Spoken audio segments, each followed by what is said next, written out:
অনেক বাধা প্রতিবন্ধকতা আসছে, কিন্তু এগুলোকে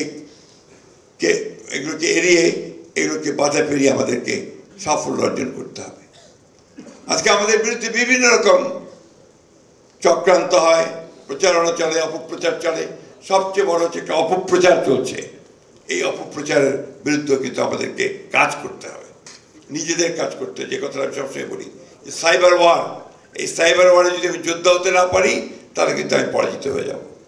এটা আপনাদেরকে, এই ইয়াং জেনারেশনকে কিন্তু সেটা করতে হবে।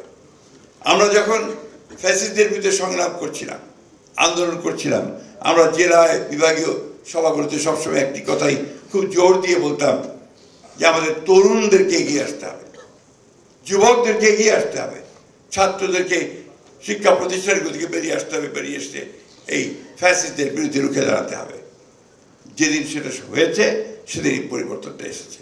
সুতরাং আজকে আমাদেরকে এই কথাটি মনে রেখেই এই ছাত্র দল যারা আজকে তোমরা করছো, তোমাদের সামনে সবচেয়ে বড় যে চ্যালেঞ্জ হবে যে সামনের যে নির্বাচন, সেই নির্বাচনে এই সত্যটাকে প্রতিষ্ঠা করা যে বিএনপি হচ্ছে একমাত্র রাজনৈতিক দল, যে রাজনৈতিক দল জাতিকে, দেশকে একটা সমৃদ্ধ জাতিতে পরিণত করতে পারে। এই কাজটা তোমাদেরকে সবার আগে করতে হবে এবং তার সমস্ত হাতিয়ার তোমাদের কাছে দেওয়া হচ্ছে।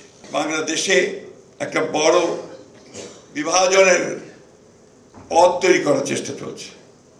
একটা গোষ্ঠী, একটা মহল ধর্মের নামে বাংলাদেশে একটা বিভাজনের পথ সৃষ্টি করতে চায়। আমরা বাংলাদেশে অবশ্যই ধর্মভীরু মানুষ, বাংলাদেশের মানুষ অবশ্যই ধর্মকে এখানে সবাই আমরা মেনে চলি, কিন্তু ধর্মকে দিয়ে রাষ্ট্রকে বিভাজন করা বা সমাজকে বিভাজন করা এটাতে আমরা বিশ্বাস করি না।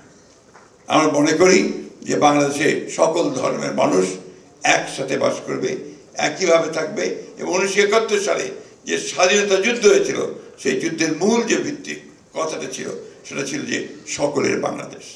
আজকে যে কারণে আমাদের নেতা যে স্লোগানটি দিয়েছেন সেই স্লোগানটি অত্যন্ত গুরুত্বপূর্ণ।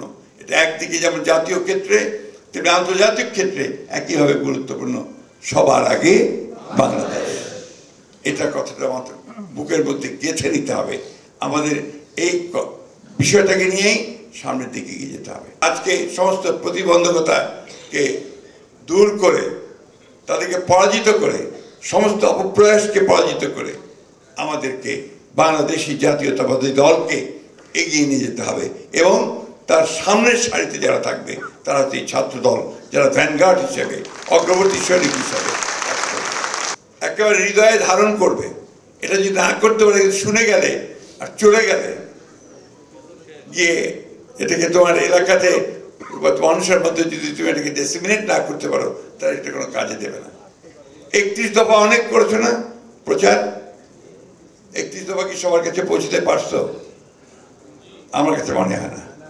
কারণ আমি এই এলাকায় যাই, গ্রামে যাই, আমি দেখি যে সেইভাবে কিন্তু আমাদের 31 দফা সেভাবে পৌঁছতে পারেনি। কিন্তু এটা যেভাবে আছে, এটা যদি সেইভাবে তোমরা নিয়ে যেতে পারো তাহলে এটা মানুষের কাছে পৌঁছবে, মানুষ তোমাদের দিকে আকৃষ্ট হবে।